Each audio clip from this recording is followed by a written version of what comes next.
ça est en train de contribuer ce bilan-là. Et nous sommes heureux et fiers d'annoncer le matériel et moral de Madame le ministre et de son équipe, notamment avec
Le village n'est pas encore totalement électrifié, mais les compléments appartiennent désormais au passé.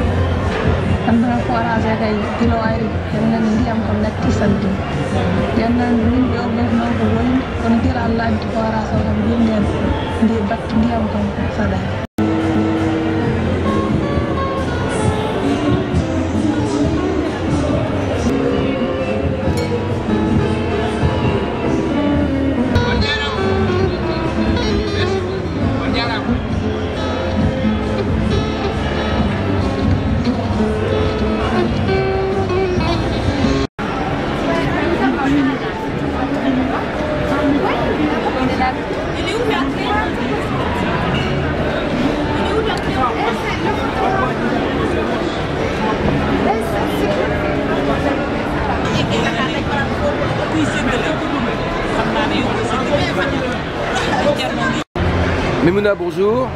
Bonjour. Vous travaillez donc au ministère de l'Agriculture du Sénégal. Vous êtes directrice des analyses, des statistiques et des prévisions, c'est ça?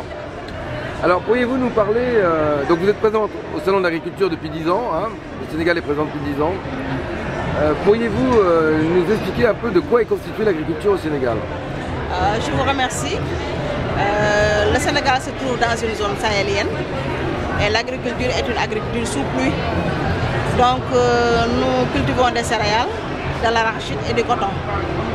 Donc depuis 2008, avec la crise alimentaire, le président de la République, M. Abdoulaye Wade, a lancé une vision basée sur dénommée la grande offensive agricole pour la nourriture et l'abondance. Et depuis 2008, le Sénégal est arrivé à booster sa production agricole. Nous sommes aujourd'hui autosuffisants en céréales locales. Oui. La production arachidière a presque doublé. Nous avons atteint 1 million de tonnes. Et la production risicole a presque triplé. Nous sommes passés de 150 000 à 500 000 tonnes de riz.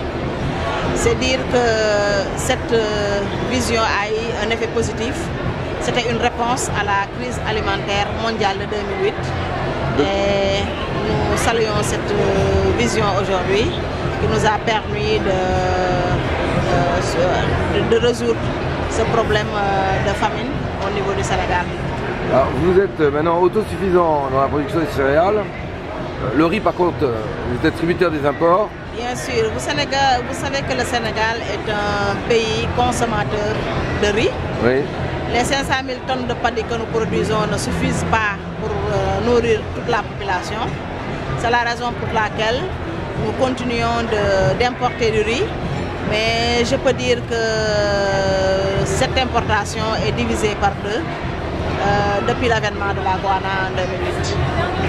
Alors, vous m'avez parlé aussi tout à l'heure du développement de l'aquaculture. Mais bien sûr, vous savez qu'en 2005, le Sénégal a lancé le programme des bassins de rétention.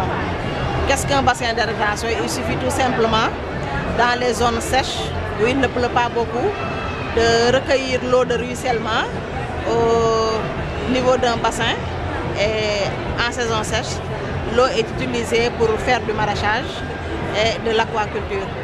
Aujourd'hui, dans ces zones arides-là, le Sénégal arrive à produire du poisson au niveau de ses bassins de rétention. Et c'est un surplus de protéines pour les populations. Ceci vient s'ajouter à, disons, la pêche maritime. Vous savez que le Sénégal est un pays côtier. Aujourd'hui, je ne peux pas dire que nous sommes autosuffisants en poisson, mais je veux dire que nous n'importons pas en tout cas du poisson pour nourrir nos populations. Est-ce que vous avez abordé les problèmes de l'agriculture bio? Bien sûr. Je pense que vous avez fait le tour des stands du Sénégal. Les produits que vous voyez ici sont des produits bio. Oui. Nous avons le fognon bio qui est là. Nous avons le bissap bio qui est là. Et les produits, les sirops que vous voyez de gingembre et tout ça sont des produits bio. Donc, pour dire même le coton bio, nous le faisons au Sénégal. C'est dire que la production bio a une importance de plus en plus grande au niveau du Sénégal. Alors, donc, cette présence au salon, elle vous apporte quoi? Je vous remercie. Donc, je crois que le Salon international de l'agriculture est un salon grand public. Un salon d'échange, de partage, d'information, de communication entre les différentes facettes de l'agriculture mondiale. Donc c'est le lieu pour nous de présenter les opportunités de financement pour attirer les investisseurs directs étrangers et même les Sénégalais de la diaspora pour venir investir au Sénégal.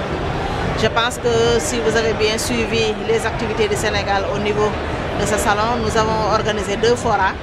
Un forat spécifiquement destiné à l'agriculture et les potentialités, pour présenter les potentialités de l'agriculture sénégalaise, comme je vous l'ai dit tout à l'heure, aux investisseurs directs étrangers et aux Sénégalais de la diaspora. Et un deuxième forum que nous avons organisé le 3 mars, c'était aussi dans le cadre de l'élevage, pour attirer aussi des investisseurs directs étrangers et les Sénégalais de la diaspora pour venir investir dans l'agriculture. Également, nous avons profité de l'occasion pour, disons, présenter les mesures d'accompagnement que nous avons mis en place pour accompagner les producteurs. Il s'agit de la syndicalisation des producteurs, il faut les organiser d'une part, et d'autre part, la banque verte qu'on veut bien mettre en place. Et cette banque verte est destinée à donner du crédit aux producteurs. Mais ce qui a le plus intéressé le public, c'était la Compagnie nationale d'assurance agricole qui sécurise en tout cas le producteur et sa production. Donc c'est ce que nous avons dit et nous avons atteint nos objectifs cette année. Donc vous êtes satisfait de 2010? Nous sommes très satisfaits parce qu'au niveau des 2 forats, nous attendions 150 personnes par forat, mais nous sommes allés au-delà de 150 personnes. Je peux dire que nous avons, disons, vu la présence de plus de 200 personnes par forum. Et je pense que les gens sont restés jusqu'à la fin des débats.